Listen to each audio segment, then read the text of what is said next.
오늘은 우리가 기도할 때에 우리의 기도의 방향을 잘 잡아줄 수 있는 두 가지 성경 구절에 대해서 함께 말씀을 나누고 싶습니다. 먼저 마가복음 11장 24절 말씀인데요. 그러므로 내가 너희에게 말하노니 무엇이든지 기도하고 구하는 것은 받은 줄로 믿으라. 그리하면 너희에게 그대로 되리라. 아멘. 여러분, 이 말씀은 분명히 우리에게 기도하면 반드시 하나님이 응답해 주신다, 이미 응답받은 줄로 믿으라 라는 약속을 주고 있습니다. 우리가 하나님 앞에 기도할 때에 베이스가 되어야 되는, 가장 밑바탕에 있는 기초가 되어야 되는 태도가 바로 이거라고 생각합니다. 내가 기도하면 내 아버지께서, 내 하늘 아버지께서 나를 소중히 여기시는 그분이 반드시 들으셔. 그리고 그분이 가만히 있지 않으셔. 반드시 내 기도에 응답하셔. 그러니까 나는 받은 줄로 믿고 살면 돼. 이 신뢰감, 이 태도가 기도하는 데 있어서 가장 밑바탕 되어야 되는 태도입니다. 예수님이 분명히 약속하신 거잖아요. 예수님이 이 말씀을 하시기 전에 어떤 일이 있었냐면, 성전에 들어가시기 전에 이파리만 무성하고 열매는 없는 그 무화과 나무를 보셨죠. 그래서 무화과 나무를 향해서 저주하셨습니다. 그런데 나중에 보니까 이 무화과 나무가 뿌리째 말라 있었죠. 그래서 베드로가 옆에서 보고 너무 신기해서, 아니 주님께서 이 무화과 나무를 저주하시지 않았나요? 그런데 어떻게 이렇게 말라버렸죠 금방? 정말 신기하네요. 이런 식의 말을 합니다. 그때 예수님이 제자들에게 이 산더러 들려서 바다에 던져지라 하면 그대로 되리라. 마음속으로 그것이 이루어질 것이라고 믿고 의심하지 않으면 그대로 되리라. 이런 말씀을 하십니다. 그리고 나서 그 뒤에 덧붙이신 말씀이 바로 무엇이든지 기도하고 구하는 것은 받은 줄로 믿으라. 그리하면 너에게 그대로 되리라. 이 말씀이죠. 산이 들려서 바다에 던져진다. 정말 너무 무지막지한 표현이죠. 그 정도로 하나님이 하시는 일에 제약이 없다라는 뜻입니다. 이 세상에서 하나님이 이루지 못하실 일이 없으니까 너는 기도하라라는 거죠. 기도하고 받은 줄로 믿으라라는 얘기입니다.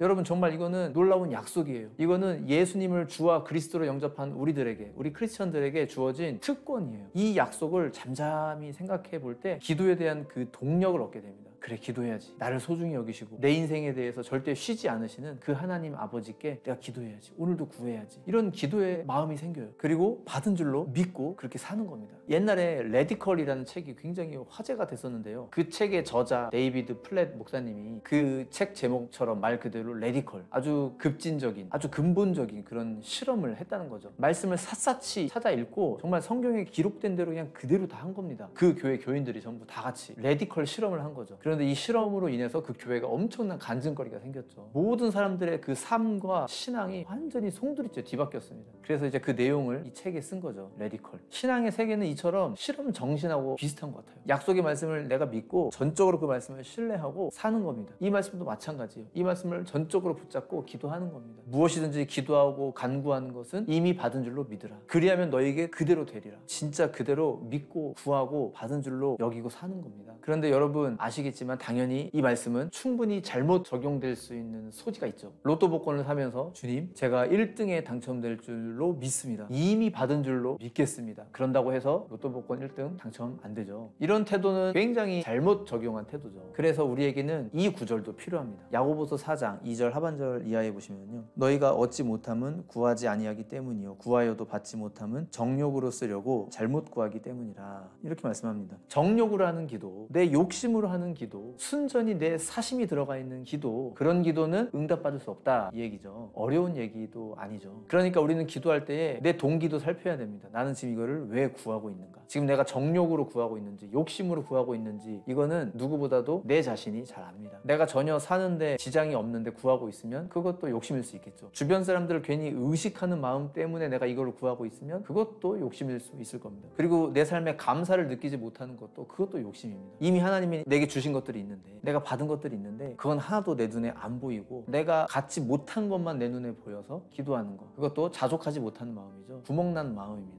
이런 기도도 하나님께 응답받기 어렵다라는 얘기입니다. 그래서 이 두 가지 구절을 우리가 양쪽 극단에 놓고 이 가운데에서 기도하는 마음으로 하나님 앞에 나아가면 좋을 것 같아요. 한쪽 끝에는 무엇이든지 내가 기도하고 구하는 대로 받은 줄로 믿으라. 그리하면 그대로 이루시리라. 내 아버지께서 반드시 응답하셔. 이 믿음 하나. 그리고 또 다른 한쪽에는 정욕으로 구하는 기도, 욕심으로 구하는 기도는 응답될 수 없어. 이 두 기둥을 세워놓는다면 이 가운데에서 우리가 참 자유롭게 기도할 수 있지 않을까요? 우리 기도의 방향을 잡을 수 있을 겁니다. 가족의 믿음을 위한 기도, 가족의 행복을 위한 기도, 내가 사명 더욱 잘 감당하기 위한 기도, 부모님과 자녀들을 축복하는 기도, 이런 기도는 100% 이 안에 있는 기도겠죠. 내가 기도하고 이미 받은 줄로 믿는 것, 그리고 정욕으로 구하지 않는 것, 이 두 가지 구절을 통해 우리 기도의 방향을 바르게 잡아나갈 수 있으리라 생각됩니다. 이 땅에서 성도가 살아가는 방식은 기도입니다. 여러분은 꼭 기도하는 사람 되시길 바랍니다. 그래서 모든 일에 있어서 하나님의 인도하심과 형통하심을 항상 경험할 수 있는 우리 모두가 되시기를 간절히 축복합니다. 감사합니다.